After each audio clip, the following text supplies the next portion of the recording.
There we go. Looks like LinkedIn is fine. No, won't let me go live. Whatever. All right, let's continue. I don't see the. There we go. All right, we're live on YouTube. Hello, YouTube, and everybody who watches everywhere else. Happy New Year! I am thrilled to be back doing this. Hope everybody enjoyed their time off. Hope you enjoyed time with family, getting some rest, the holidays. Let me know what your favorite part was in the chats, in the comment section, wherever you're watching this. But thank you for joining me. I'm starting a little bit on off schedule today, but I was determined to get back to this. Uh, doing this, I've missed having these conversations with everybody and sharing value. A lot has been going on in the landscape as it affects Africans in the diaspora, African immigrants in the United States. And hopefully this year I'll get to talk more on some of those pertinent issues, that we get to deal with, as they happen. This has been a very active period for us, with government, with policy changes, immigration, all of that. But before I jump into all of the conversations today, I'll say again, Happy New Year. Welcome to Driving Beyond Borders with Anabdi. And I do this every Thursday where I share, resources, tools, tips to help you thrive here as an African immigrant in the diaspora, where we don't, our goal is to ensure no one has to start from scratch. And that's how this is one of the ways and outlets that we get to do it. All right. So if you find any value in this, please make sure you're commenting, make sure you're sharing, make sure you're subscribing to YouTube so you can stay on top of all of these resources when we share them. All right, let's dive in. So today I have an exciting topic that I'm going to get to quickly that I want to talk about. It's from survival to strategy, resetting your journey for 2026 and beyond. It's the journey. It's like, what worked last year might not work for you this year. Now, certain things that worked, you need to keep doing. You need to double down on. Um, and some things you need to stop doing, right? So our goal again, one of our key things is we want to take people from surviving to thriving, right? And that requires strategy. That requires a level of intentionality. Many people are talking resolutions, uh, but my goal is for us to make a strategic pivot, right? So not just resolve to do things, but have strategy in place to ensure that resolutions go from being resolutions to actual executions, right? That is the goal. All right. Many immigrants live in survival mode for years, right? We live in reactionary mode, right? Because we come here and then there's a whole weight of expectations and burdens that we have to live with and carry. Uh, um, and beyond just transitioning to a new lifestyle, a new country, new culture, you know, in a lot of cases, lack of community and all of that, and all of the things, setbacks we have to deal with and face beginning our journey as immigrants. We also get to we also 99.9% of the time have responsibilities that we now have to shoulder, because we have left and everybody, we came here with a promise in mind, right? There's a dream that was promised us, that was sold to us, that made us believe this was the place to come to. And so you bought that dream, that is why you came.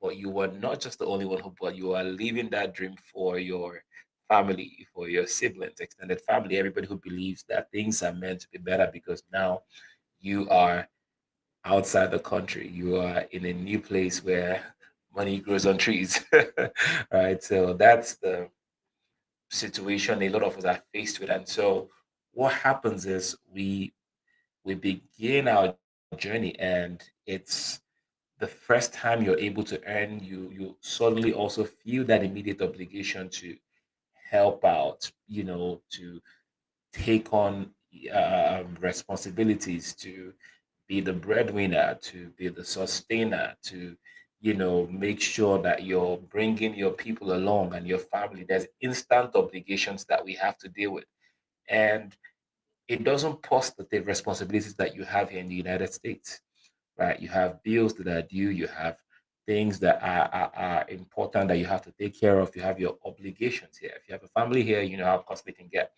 And so what's happening is we are in this reactive mode. We're thrust into this reactive mode where everything we, you know, because there's no game plan and we haven't gone through any kind of orientation to prepare for this life, um, we have to adjust quickly. When the bills come due, we have to move things around to take care of this one because the money that was meant to pay this bill has been sent home because there's an emergency in the family. There's a gentleman I follow on Instagram. Well, I don't follow him, but I his thing keeps coming up on my feed. So I guess because I watch a lot of his things, a lot Instagram keeps sending his videos my way to watch.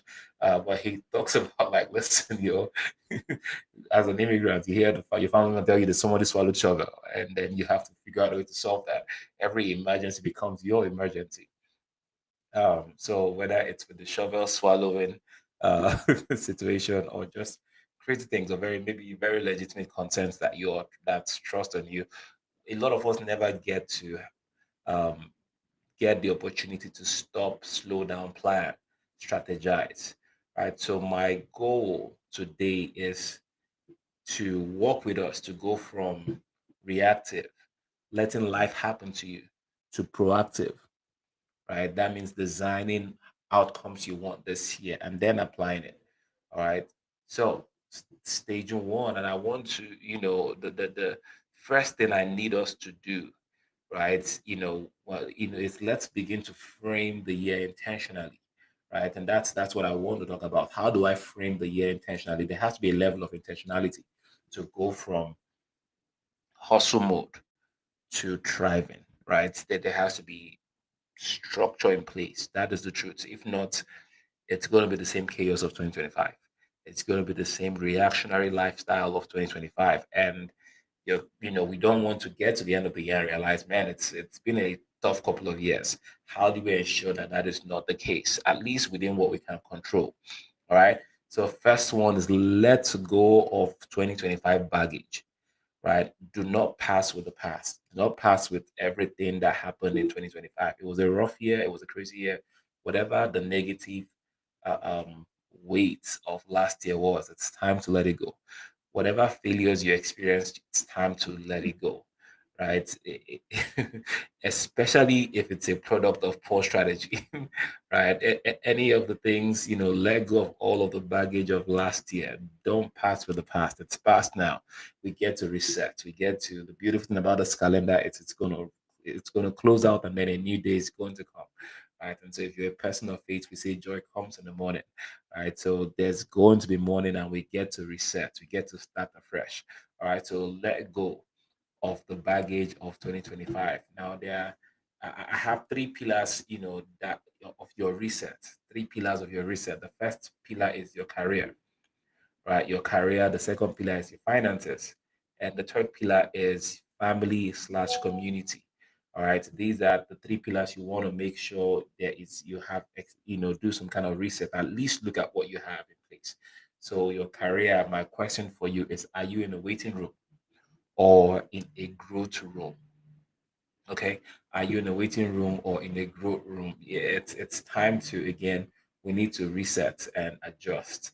In your finances, are you moving from remittance anxiety to budgeted support? And I'm going to get into all of this in more details. And the goal is to move from remittance anxiety to budgeted support. Okay. And then in the family and community space, the goal is to end isolation, because isolation slows down your growth, right? We need to move from isolation to collaboration, to participation in community, to engagement. Okay. So that's something that I want us to, we're going to dwell on a little bit, right? You can't just be, for in your career, you can't just be waiting for things to happen. What are you doing if you don't like the outcomes of last year? What's the game plan to reset? What's the game plan to make adjustments, right? Are you taking time to look at, what worked for me and what didn't work? What did I try? Last year was a big shift for people who work in the tech space, like myself, who are very immersed in the tech space. AI was a big conversation. AI was a big conversation generally for pretty much the whole world, right? Businesses, but in the places in terms of job and people who jobs that were affected the most, these were jobs in that tech space or the digital marketing space in programming development, UI UX. A lot of these jobs were impacted. A lot of companies really that worked with developers really went heavy on adopting AI. And what that meant was now instead of a team having 10 developers, they shrink the size down to three. So, and so that's because that became a big deal. So a lot of people were affected because of this rapid transition that we experienced, and this aggressive adoption of artificial intelligence that a lot of companies went through. If you got caught in that web and maybe you had to make a career shift or even lost your job completely, what are you looking to do to get out of that? Right? Are you enrolled in any trainings to upskill, right? To adapt to the world as it is in 2026? What moves are you making? For people, it might not be a job loss or fear of that. It might be, hey, I'm due for a promotion. I expected that to happen last year. It didn't happen. Or income did not increase, but expenses increased, whether inflation, whether prices of things going up, which we saw a lot of last year. Um, and so, how do I adjust? Is this where I need to start thinking about extra income, alternative income, right? Where I say, keep my job, what can I do by the side to build a buffer? Maybe you never lived a life of saving, you didn't believe in that stuff. um, so all of this becomes things you have to start thinking about this year and making the plan. Okay, I'm not going to go in depth into step by step on what you need to do, but I'm calling it out for you right now so you can start paying attention. All right, because we cannot uh, um, go through this year the way we did last year. We can't do the same things and expect different outcomes. That's insanity, like some people would say. Okay, so in your career, again, my question is, are you in a waiting room or in a growth room? Okay. Next is your finances. Um, and it's time to, again, the goal is moving from remittance anxiety, meaning you have this obligationary spend. There's something that I have to send. Something comes up and then I'm the default, hey, send money. Hey, send money. Or money is needed. Oh, there's a birthday, or somebody's in the hospital, or there's an emergency, or their school fees due. Cousin is doing this one. We have this event. And a lot of the time, I'm not saying these requests are not valid, but you have to have a playbook. If not, you will always be playing from behind. Does that make sense? You have to develop a game plan to manage. You have obligations. Plan for them. Plan for it, and then plan based on your capacity. So now that I know this is what I earn every month, what portion of my income is going towards family support? What are and there are certain things you need to take your hands off of, right? So there are things that are priority, there are things that are core. Taking care of your parents, I consider that top of the agenda, right? Top priority. Your siblings, immediate family, priority. And it is not even with those ones, it is not even everything, right? In that circle of importance, what are the priority needs that I'm going to be responsible for within my capacity? Okay. Okay. A food, clothing, shelter, basic necessities. They have to have it. What can I do to support within my capacity? What amount of money from what comes in every month is going towards that? Okay, for you, your scope of influence or responsibility might go beyond father, mother, siblings. There might be people who play that role for you because maybe dad is not around anymore, mom is not around anymore. So when I'm talking about your immediate, the people that you are responsible for, make sure you have the right list. Okay, it might be, you know, a nephew or a cousin who is now like your responsibility because of certain circumstances. We know how we are in Africa, so it's community, it's family. You can't abandon those values. Now, but where I'm going is, who are you responsible for? It's not your entire community, right? Know who you're responsible for, and then make a plan to do what you can, right? Have a plan, where people can handle or have the maturity to have the conversation, then have the conversation and let them know this is what I am able to do on a monthly basis. And this is what I'll be taking care of. Okay, I can't take care of this, and this. But you see, this medication that it needs every month that's costing this amount, I will send money for it. Okay, you see the school fees for this person, I'm going to send money for it at this time because this is my budget. This is what I'm able to afford. Honest, transparent conversation. Now, that's if some people, some families might not be in a place where they can have that conversation. For all they care, you are in America, and so you should bring money and you should answer whenever we call. Um, some days I wish I've said this to myself a lot of times when I wish I had the money people think I had. Right? In fact, I'm like, God, please make the money, all the money they think that I am plucking from the trees. Please put that in my bank account. I will gladly give it to them. I will gladly make it available. I wish I was as rich as the perception that my people have of me. I'm working towards it. I'm believing the Lord that one day, right? I work very hard. I deserve that level of wealth. I'll go ahead and say, okay, but it is what it is. I'm where I am, and I'm grateful. I'm blessed.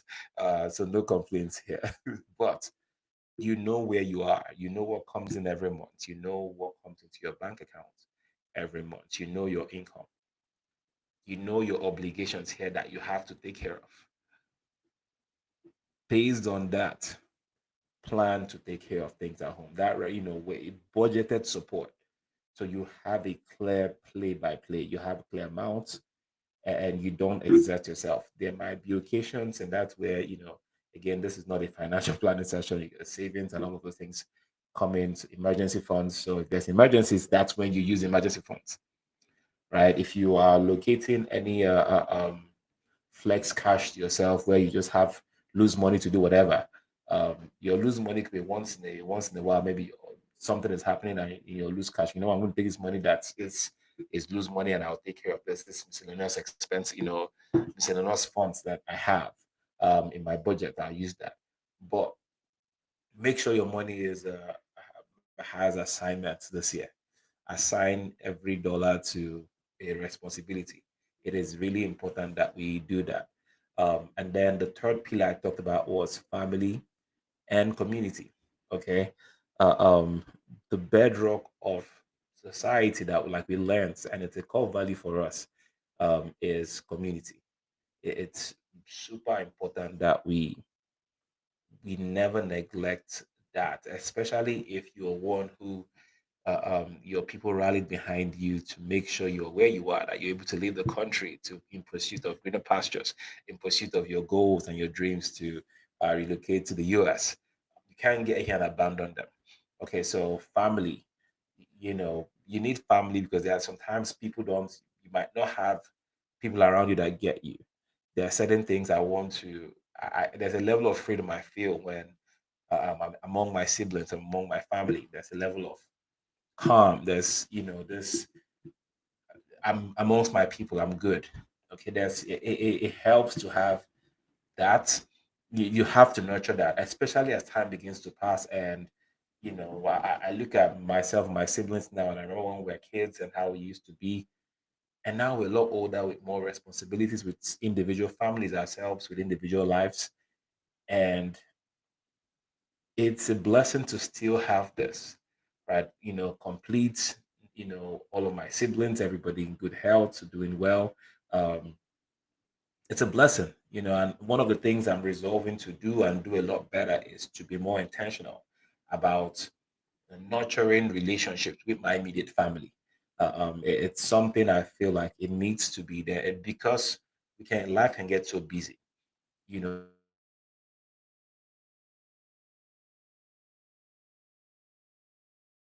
don't, spend time with the people that are most important to us. And we only remember them in cases of emergencies. And you wonder why you're not showing up or why you're not responding as promptly. Well, that's you've not nurtured this relationship, and so it's not healthy enough to look out for you in the times you need it. Right. So please make sure you are nurturing family. right? Your community, who you're, whether it's around your professional community, community that strengthens you, whether it's for play, whether it's, your for growth and personal development, for career advancement. Like we need community to that meets these needs for us for spiritual growth. All right. So we talk about your church family, where you go and get centered, you go and you get that reset. If your person of faith is important, to make sure you are, even the Bible talks about not neglecting the fellowship of the brethren. That means just stay around. There's strength we draw when we come together and pray together as a spiritual family, right? If you have a professional community, if you're part of the African American Collective, for example, I have to drop that, right? You have a group of other people who are navigating immigration or who have gone through and have come out on the other side and are doing well. And what that does for you is you come to a meeting, you come to a session, you come to a master class, and you have hope. You're encouraged. You can ask questions and you don't feel uncomfortable because these people get it. They get it because they have been you, or they are also like you navigating the same journey. And so we can hold hands together and encourage ourselves to the finish line. Right? Community is so powerful. When it comes to even professional development, a lot of the times you don't know what you don't know. You don't know how important certain things are. And so you might be in a situation where, uh, um, because I am immersed in the community for of my peers, I know what you're doing at your job. And even though I might not be doing it at my place of work, right? I know to go and start building certain skills because I know what the market is now looking for. Okay, so I'm able to stay in touch and stay on top of the demands of the market because I have a strong community, because I have a community, where I'm not just narrow focused on just my job or on just my business, on just what I do, because I'm going to pay attention to only what affects me in the immediate. Okay, so community is powerful, right? And then when you are in community, you are able to start going from uh, um, isolation to collaboration. Like, hey, let's do this together. Or let's build this together. Let's explore this opportunity together instead of trying to go at it yourself. Right? We're in an era of building by collaboration. So why start from scratch? Why start by myself when I can band with people who have like mind, shared values, common objectives, and extra resources, right? So now together we go farther. Okay, so there's so much I can say around this realm, around the importance of community and collaboration. And I think let this year be the year you begin to lock hands with others who are going in the same direction.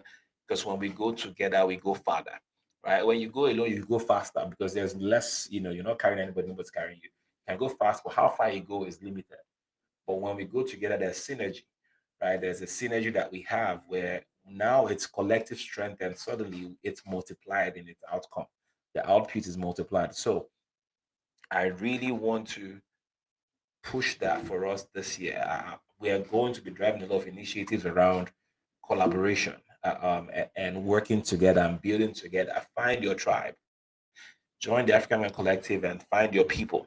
Right? There are organizations, whether it's a faith-based, if you want to be around fellow Africans navigating the journey, professionals doing life, please, I invite you to join us. I invite you to come on board. Bring your friends with you. Let's build together. I'm telling you, there's so much you can do. We have been blessed and given an opportunity. And the way to make the most of this opportunity is to come together, is to band together, build together, and progress together. If we are able to do that, we'll change the game. We'll change the game completely.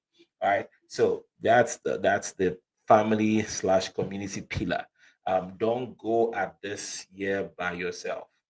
Don't go at it. If you're not plugged in anywhere, not plugged in anywhere at all. It's time, right? We have our town hall, our first community mixer slash town hall on the 25th, I think, or 24th of of January. It's going to be an in-person event. We'll soon be announcing that. Please make sure you show up if you're in Atlanta. Please make sure you join us. If you're not, we'll think about you. Maybe do a virtual component, so you can be a part of it. But I said that to say, let's get plugged in, get plugged in. Find your tribe and connect. There is a strength that we draw from coming together. Right? There's so many, and I'm also, like, I don't want to get all biblical on you guys, but there's so many scriptures I can use that really talk about the importance of brethren dwelling together in unity and what happens when we come together. It's such a powerful opportunity, right? Such a powerful opportunity. So it's these are the three pillars. So again, your career, going from the waiting room to the growth room, your finances. It's move from that remittance anxiety to budgeted support and family and community, and the era of isolation, because it slows down your growth. All right, and then next I want to talk about the survival to strategy roadmap. All right. So the survival to strategy roadmap. I need you to identify your survival loop. Right? Is it the job you hate, but you keep it for that visa? The side hustle that drains your time. Okay, what is that for you? What is that survival loop? Like, this is I gotta do what I gotta do. What is that for you? There are certain things like, I mean, I don't like this job, but they're sponsoring me.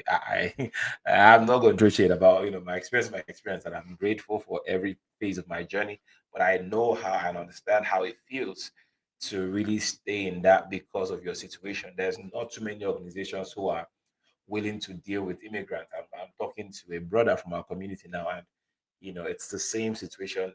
There's so many people that are dealing with the same, like, hey, on OPT, and these guys are they're holding my OPT. They're sponsoring me, and so yes, even if you don't like what you do like that, you need that job to move to the next level. You need them to sponsor you. You need them to get your H-1B. You need them to get your green card. And so there's that survival loop, right? There's, okay, I'm doing this hustle to the side. I need the money. I need the extra money because of all the obligations that we have. So identify what that survival loop is. What is it for you? Then move to what I call the strategy shift, right? It's how to set one anchor goal for the quarter that changes everything else. Okay, so what's the one thing on it? It's like honestly, like, everything doesn't need to change at once. You just need one major thing to change that will change everything. Okay, so identify every quarter what is one anchor goal, what is one major win that will bring about a major shift in your life that you are set to get done. Okay, it's super important. That way, you work towards that aggressively. You work towards that aggressively, on a quarter by quarter basis. You want to end the year at a place of look back and, like, I got things done and there was a significant shift in my life. And it's this strategy shift, is super important. So you've identified the loop. Now you have a goal that's helping you either start moving closer out of that loop or changing the narrative for your life. Okay, so set one anchor goal for the quarter that changes everything, that changes the game. Okay, and so and then begin to just again drop the things, any negative habits that set you back, begin to let them go. Anything that was a setback that didn't serve you, it's time to start dropping it. Let's build more efficiency. Let's make more of our time. Um, all right, and so I want you to let me know, what am I leaving behind in 2025. If you can share, what's your anchor goal for Q1 2026. All right, what's my anchor goal? The one thing that if I can achieve this one thing in 3 months, in this first 3 months, is going to put a dent in the trajectory of my journey in the right direction. Right? You have to identify that and aggressively work at it, like with a strategy, where we're talking about moving from just stressing to strategy. That's the focus of this session. All right, so that's I want to lay this foundation and get you hungry. Resolutions are good, but you need a game plan. You need a playbook. You need a playbook that you're going to follow. You need a framework, and it's going to be custom, right? You have to customize it for yourself. You have to look at your situation. You have to have that meeting with yourself and spend the time, spend the hours required. Organizations do it, businesses do it, successful people do it. Do it. If you haven't sat down with yourself this year, then it is time to make that. You have to do it. It is super. It is required. All right. I hope somebody is getting something really quickly. I want to talk about before I wrap up today's session. So much has been going on in the immigration landscape. So much there's been with whether it's with the uh, um, military interventions. I'll put it that way. By the United States in specific African countries, or with the new policy going in effect, I think January 21st, around, some African countries having to have a visa bond to come into the US on visiting basis on, B1, B2. Um, there seems to be a concerted effort um, around just making navigating immigration and immigrants journey a bit more difficult. And this is, I'm trying to be careful with my choice of words because I don't want to make this a political conversation per se. I want to encourage my community and my people, and say, hey, just won't get all the facts. I think start from there. This is not the year to stand by the sideline and be ignorant of what's going on. And when I say get all the facts, I from plausible sources. So this is not; these are live events. These are life-changing decisions and policies that impact how we live. How we live. Yeah, one of the conversations in the new policy around uh, um, travel includes us having specific ports of entry. So before you could fly into from my home country, Nigeria, to the US and fly into Atlanta, because that's the busiest airport in the United States and one of the busiest in the world, uh, big center of commerce. But the way what I'm hearing and reading is Atlanta might not be a port of entry anymore, right? So those things they again don't take my word for any of this. I'm not here to give information. I'm here to force you to go find correct information. Right. But what we cannot do is be passive.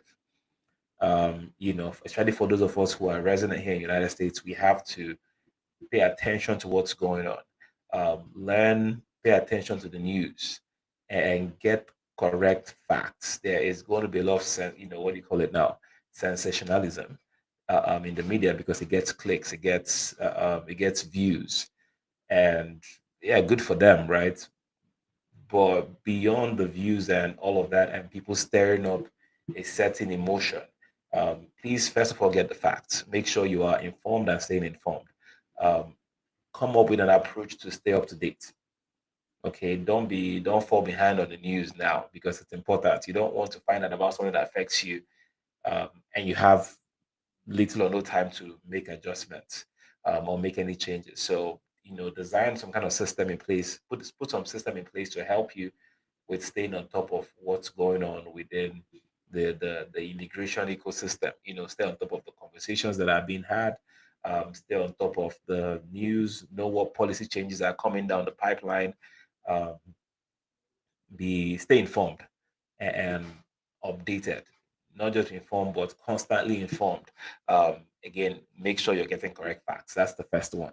Um, the second one is act promptly. Put measures in place. So it's really time for us to again start protecting yourself. What do you need to have in place to depending on your situation, right? If there are things that are in the news and in the law that affect you, what do you have in place? If there's a chance that this outcome is possible for you, imagine the worst outcome. What's your plan? Right? What's your plan? Because again, these are uncertain times that we live in, and so stay informed, have a plan. Okay.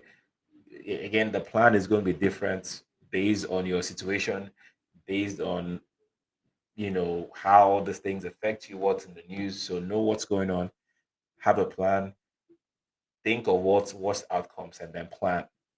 Okay, our prayer is it doesn't get to any of that, it doesn't get to that point. But you have to, you can't be caught off guard. The current situation that we're in, it's barring anything drastic happening, it's probably not going to be different. It's going to be more of this, because we've seen it before and we are seeing it again. So plan, basically, right? You're navigating immigration, you're on OPT. What's your next play, right? You are in the midst of your H1 application. What's your play? What's your move, right? And if things go a certain direction, what's your next move? Okay, so just what's my next move is a question. Ask yourself 7 layers deep. Ask yourself those questions until you have a clear, okay, this is it. So that, again, hopefully we don't have to deal with certain situations, but if for any reason you are prepared.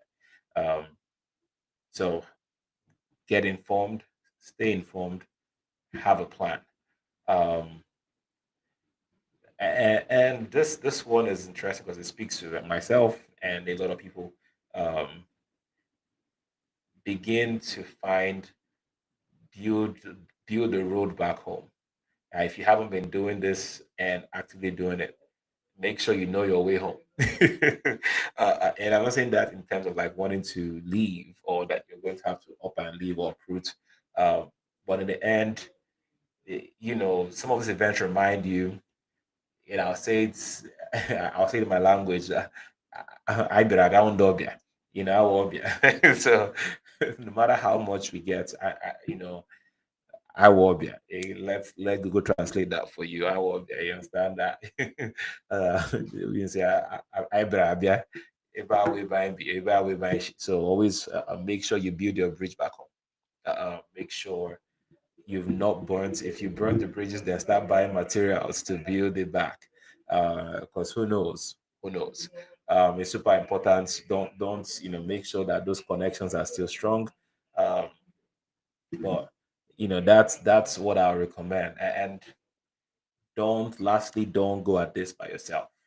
Make sure you are, and that this will help you with whether it's with staying informed, get access to resources, navigating navigating promptly, acting, knowing what to do on time. Stay in community. Please stay in community. Don't fly. This is not the fly solo kind of year. This is not that year. Um, get connected again. We're trying to build the African American Collective to be a place where we share resources, we share opportunities. We don't gatekeep any of those things, but we want to be a place where people can find support and hope, and build together. We truly believe that if we build a strong enough and a critical enough mass, we can make a difference. We can make a real difference, here in terms of improving things here in the United States, but also for fellow immigrants, for ourselves as we navigate this journey. I feel like we're stronger together. There were so many situations, there were not so many, but there were a few examples that I personally was aware of last year of people who maybe were detained in, detention centers, going through deportation proceedings and certain things. And we didn't have the infrastructure in place to go do anything about our people. And that's because, again, we are literally waiting for other humanitarian agencies and civil rights organizations to step in and be the ones leading the charge in speaking up for our cause. That's not sustainable. There's too much of this going on. Right? Other communities have very strong organizational infrastructure to at least be a voice, right? When there's policies and things around that affect immigration or certain groups, they have spokespeople. They have people who have strong backing, who are standing up to say, no, this is not okay. They have places where people can call and get information. We're trying to build that for our people here at AIM, right? At African American Collective, but it takes all of us wanting the same thing. If not, we'll be at the mercy of, and again, I'm grateful for every organization, every civil rights organization and humanitarian organization and watchdog organizations and people that are doing different things, and somehow by extension we get to benefit from all of these agencies. But it is really important that we start building for ourselves so that we can advocate for ourselves, right? We have our advocacy conference coming up in June. We're going to have a leadership and civic engagement accelerator launching after that. Please plan to be a part of this. Again, get plugged in, come out to our January 24th event and learn what we have coming up and how you can get involved and how you can get plugged in. But you can't afford to fly solo this year. You can't afford that. It's going to, the consequences might be too dire. All right. So that's my spiel today. Thank you again for hanging with me on today's episode or edition of Driving Beyond Borders. My name is Nami Hanacho. Until next week, keep driving beyond borders. God bless you. And I'll see you next Thursday at the right time. All right. Please make sure you share this with friends, share this with your people, friends, colleagues, other Africans here in the United States, in the diaspora. Um, and let's keep building. All right. God bless you.